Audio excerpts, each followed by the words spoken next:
Good morning, everybody. After a long gap, I am just going to start your online class. So first of all, I want to tell you about your syllabus. You know, you have to study two books. Actually, Rainbow Part 1 is for the students of 11th and Rainbow Part 2 is for the student of 12th. And this is Rainbow Part 2. And in Rainbow Part 2, there are two sections, there are two parts, the prose section and poetry section. In prose section, you have to study stories, and in poetry section, you have to study poems that you know very well. And the next book is History of English. And in History of English, you have to study so many chapters, like how English began. This is History of English, how English began. And there are so many chapters like Old English, Middle English, Modern English, English as a world language. These are the names of chapters.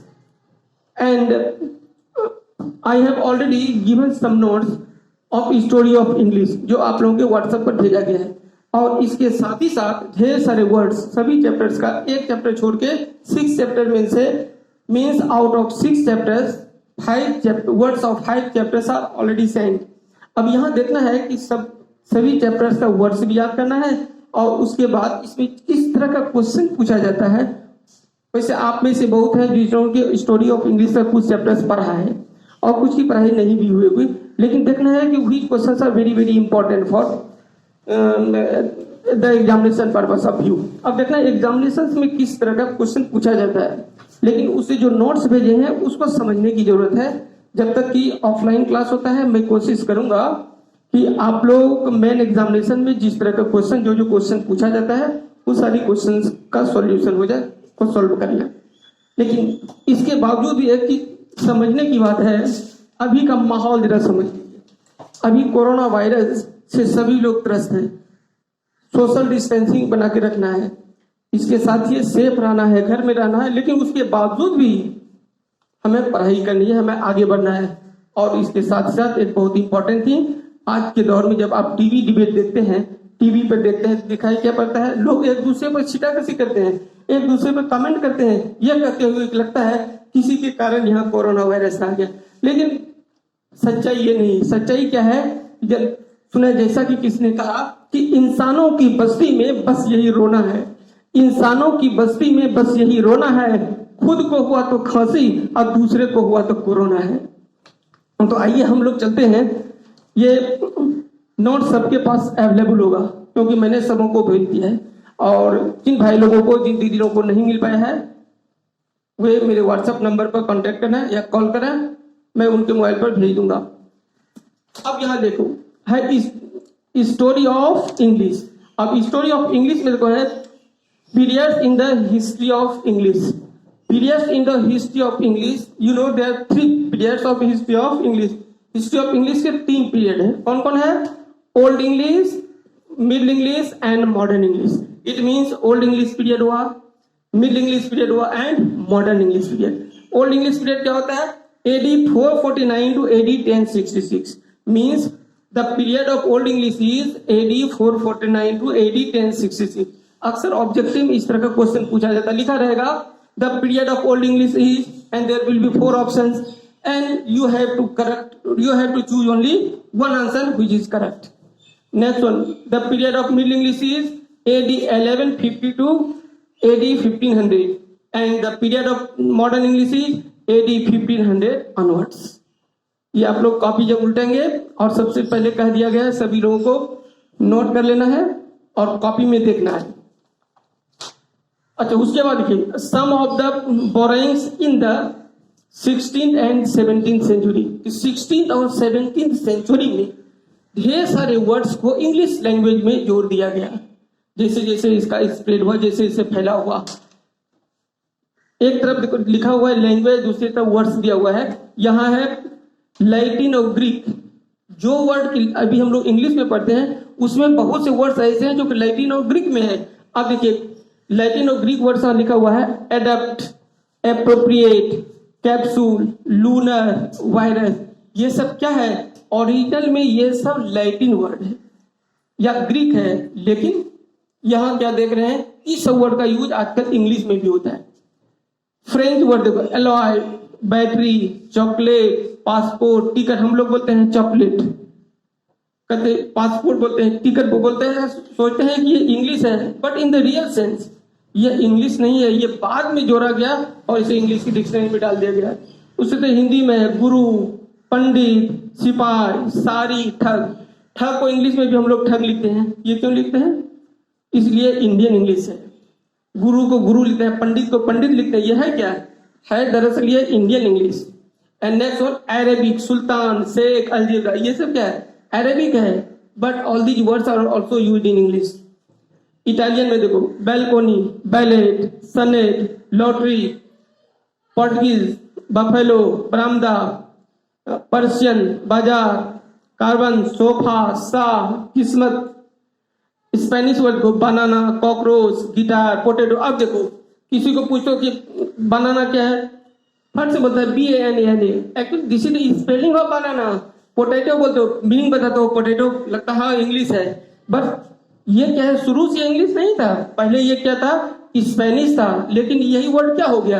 धीरे धीरे English के dictionary में डाल दिया and this become an English language, the words of English language.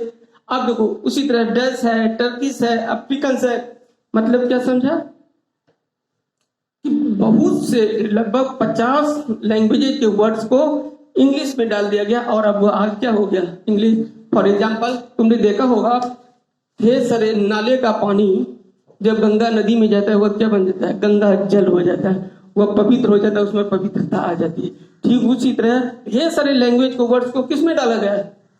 English में। तो वह सब क्या हो गया? इंग्लिश। लेकिन वास्तव में वे सभी इंग्लिश नहीं है। अब इंग्लिश हो गया, लेकिन पहले नहीं था। वह अलग अलग लैंग्वेज के वर्ड्स को लाया गया था।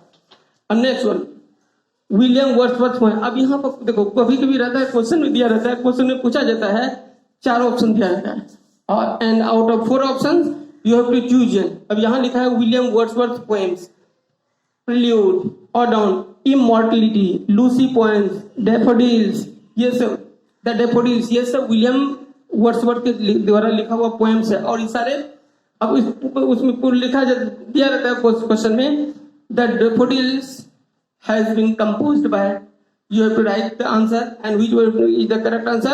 That answer will be William Wordsworth. Next one, the name of authors। कुछ यहाँ नीचे बुक्स का नाम दिया हुआ है और उसके ऑथर का। The Prelude to the Canterbury Tales, Geoffrey Chaucer. उसी तरह Piers the ploughman, Langland. The Canterbury tale, ये भी Geoffrey Chaucer. David Copperfield, Charles Dickens. इसमें से कुछ जो इंपॉर्टेंट उसको मैंने बता दिया। अब नीचे देखो क्या है, name the important English poets and mention the name one poem written by them. अब एक तरफ यहाँ पोएट का नाम दिया हुआ है, दूसरे तरफ उस पोएट के द्वारा लिखा हुआ पोएम है, जो बहुत इंपॉर्टेंट अक्सर पूछा जाता है। और तुम लोग देखोगे एग्जामिनेशन की कॉपी में, एग्जामिनेशन पेपर में ढेर सारे क्वेश्चन को पूछा गया है हर एक साल। The rape of the lock, ये बुक, ये नाम है और लिखा किसने? Alexander pope. The prelude William Wordsworth का है। और टू अ नाइटिंगेल, ये किसका है? जॉन कीट्स का। और द वेस्टलैंड T.S. इलियट का है। The tower W.B. Yeats. The Canterbury tales, ये चौसर की बुक है। And the paradise lost, John Milton. The sun rising, John Donne. अब उसके बाद देखो इधर, God's grandeur, G.M. Hopkins. The tiger, William Blake. Piers the ploughman, Langland. In memoriam, Lord Tennyson. The Faerie Queene, Spenser. The Flecknoe, John Dryden. और इस तरह से कुछ और राइटर्स का नाम दिया हुआ है, पोएट्स का नाम दिया गया है। क्या करना है? इसको याद करना है कि किस पोएट ने कौन से पोएम को लिखा, और हमेशा पूछा जाता है ऑब्जेक्टिव में, क्योंकि एक्चुअली क्वेश्चन का पैटर्न चेंज हो चुका है, बदल चुका है। नेक्स्ट वन, अब देखो अमेरिकन पोएट का भी पूछा था, लेकिन अमेरिकन पोएट में देखो विलियम, ये वाल्ट व्हिटमैन है, वाल्ट व्हिटमैन का है song of my self. Emily Dickinson का है I could not stop for death. Generally देखा जाता है अमेरिकन इंग्लिश का नहीं पूछा जाता है। अब चलो नीचे देखते हैं। Name the important English dramatist. English dramatist, dramatist means नाटककार। ड्रामेटिस्ट का नाम दिया हुआ है विलियम शेक्सपियर है। अब यहाँ पर क्या है, कुछ बुक्स का नाम दिया गया, कुछ विलियम वर्ड्सवर्थ के द्वारा लिखा हुआ ड्रामास है, प्लेज है, उसका नाम दिया हुआ है। Othello, Macbeth, King Lear, Hamlet, Julius Caesar, As You Like It, The Merchant of Venice, Twelfth Night, ये सब क्या है? All these plays are written by William Shakespeare. अब एग्जामिनेशन में इसमें से एक रहता ही है। तुम लोग के पास क्वेश्चन बैंक होगा, तो क्वेश्चन बैंक में देखना हर एक साल इस 5-6 में से एक रहता है। The rival, Sheridan, arms and the man, Pygmalion, man and superman, this is written by G.B. Shaw. Next one is the way of the world, William Congreve, the country art. अब देखो इस तरह से कुछ और दिया हुआ है। अब उसके नीचे देखो, name the important American dramatist. इसके पहले भी मैंने कहा अमेरिकन का नहीं पूछा जाता, इसलिए इसको पढ़ने की जरूरत नहीं है। अब नीचे चलो, name the important English novelist. अब इंग्लिश नॉवेलिस्ट और नोवेल का नाम दिया हुआ है। इंग्लिश नॉवेलिस्ट मीन्स उपन्यासकार, और उसमें नोवेल का नाम दिया हुआ है। नोवेल का नाम दिया है। अब E.M. फॉस्टर है। E.M. फॉस्टर के द्वारा लिखी हुई बुक है a passage to India. Charles Dickens है, David Copperfield, a tale of two cities, great expectations. अब उसके बाद देखो कुछ और यहाँ पर दिया हुआ है।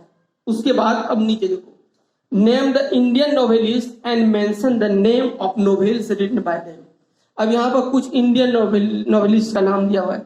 इंडियन नोवेलिस्ट में इंडिया के नोवेलिस्ट है, उपन्यासकार इंडिया के हैं, लेकिन लिखते वो इंग्लिश में। और ये सबसे पहले ये ब्रिटिश और इंडियन दोनों को याद करना है। आज किसी भी कीमत पर याद हो जाना चाहिए। और जो तुम लोग एक जगह रहते हो, आसपास के हो, एक दूसरे को पूछना, विद स्पेलिंग याद कर लेना। मुल्क राज आनंद, ये राइटर का नाम है, ये नोवेलिस्ट है, और इनकी बुक का नाम है untouchable, coolie, two leaves and a bird, स्टैफल। R K Narayan, the guide, the bachelor of arts, the English teacher. अब next one, Raja Rao, Kanthapura, the serpent and the rope. Khushwant Singh की बुक है train to Pakistan. Arundhati Roy, god of small things. Nayantara Sahgal, storm in Chandigarh, rich like us. Kamala Markandaya की book nectar इन अ सी, सम इन अ शूरी, ये सब books का नाम है। K S. Duggal, twice born twice dead. Chaman बहाव, आजादी। मनोहर मालवान, a bend in the Ganges. Anita Desai की बुक है cry, the peacock, bye blackbird, voices in the city. Arun Joshi की द फॉरनर, स्पेल। और इसलिए विक्रम सेठ की बुक है The Golden Gate, A Suitable Boy. ये सब बहुत इंपॉर्टेंट बुक है। और जब कंपटीशन की तैयारी करोगे उस समय भी देखोगे ऑब्जेक्टिव इस तरह का क्वेश्चन पूछा जाता है। अमिताभ घोष की बुक है the shadow lines. Shashi Tharoor, the great Indian novel. और किरण देसाई की बुक है the inheritance of loss. It means क्या समझा, इसको याद करना है और ये ऑब्जेक्टिव में पूछा जाएगा। बुक का नाम दिया रहेगा and you have to write the name of writer. It means you have to choose the name of the writer. क्योंकि अब तो ऑप्शन रहता है, अब तो 4 ऑप्शन रहेगा, उसी में चुनना है। या स्पेलिंग नहीं भी रहता है, याद रहता है, फिर भी सही आंसर हो जाएगा, लेकिन स्पेलिंग भी याद रखना जरूरी है। अब उसके साथ साथ नीचे भी ढेर सारा राइटर्स का नाम दिया हुआ है। तो सबसे पहले क्या करना है, अभी जितना पता है उसको याद करना है, उसके बाद फिर आगे है उसको पढ़ना है। उसके साथ ही साथ देखो, अब तुम लोगों को दिखाते हैं कुछ क्वेश्चन है। ये इस साल का देखो क्वेश्चन है, 2020 में पूछा गया है। अब इस क्वेश्चन में ऑब्जेक्टिव देखना है। ऑब्जेक्टिव जब पूछा गया है, इसमें कुछ चीज दिखाते हैं। अब इसमें जैसे लिखा हुआ है 48 नंबर क्वेश्चन इस साल का है। Macbeth and Julius Caesar are written by. Macbeth और जूलियस सीजर को किसने लिखा? तो options are Goldsmith, Shakespeare, Ben Jonson, Shelton. इसकी बुक है, यह है विलियम शेक्सपियर की। मतलब क्या समझा? अब उस नोट्स में देखोगे विलियम शेक्सपियर के द्वारा लिखा हुआ 5-6 बुक का नाम दे दिए। इस तरह से दिया रहता है, आराम से पढ़ सकते हो, तो आराम से बना सकते हो। द वेस्ट लैंड, अब देखना है वेस्ट द वेस्टलैंड किसने लिखा। अब तुम्हें जो दिया गया नोट उसमें देखना द वेस्टलैंड किसने लिखा, खुद ही पढ़ोगे तो खुद ही समझ में आ जाएगी ये बुक को किसने लिखा। और इसके साथ ही साथ कुछ क्वेश्चंस अब देखना है। सबसे पहले ये बताएंगे इस साल के लिए इंपॉर्टेंट क्वेश्चन कौन है। तो ये लॉकडाउन का पीरियड है, इसलिए क्या करो जो इस साल फाइनल एग्जामिनेशन में आने वाला है उसको याद करके प्रैक्टिस कर लेना है। इसलिए जो सबसे ज्यादा इंपॉर्टेंट होगा पहले उसको समझा देंगे। यदि किसी को समझने में दिक्कत हो तो कॉल करके पूछ लेना, और उसके बाद उससे भी नहीं होगा एक एक लाइन का हिंदी लिख के बता देंगे, ताकि घर पर भी हो कहीं कोई दिक्कत नहीं हो। और मस्त रहो, मुस्कुराते रहो, पढ़ो लिखो, और सिर्फ खाओ और सो, ऐसी गलती नहीं करना है। खाना पीना है, मस्ती भी मत करना है, और उसके साथ घर से बाहर नहीं जाना है, घर में रहना है और सुरक्षित रहना है। थैंक यू, फिर मिलते हैं, बाय।